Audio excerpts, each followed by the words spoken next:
دوستان این فوتون با این پاور شیشه هاش میاد پایین و بالا نمیره. اینا برد داره. این برد ها وقتی خراب بشه تو جاده یه جایی میمونه و شیشه رو بالا نمیره، میاد این سوکت دوتا داره، سوکت مشکی میاره در. این سوکت مشکی یکی سیم قهوه یک کلوف داره، یکی قرمزه خط سفید، یکی دیگه مشکی، یکی دیگه قرمز نازک. میاد دوتا تک سیما برمی داره. این دوتا سیما یکیش میذاره داخل سیم قرمز که اینجا باشه، این سیم قرمز وصل بکنه،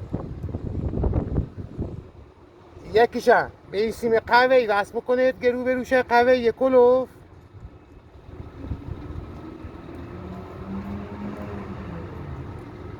میارد از این طرف این دو تا سیم که یکیش مشکیه یکیش قرمز نازک داره، یکی سرای سیما میذاره داخل مشکیه، یکی سیما میذاره داخل قرمزه.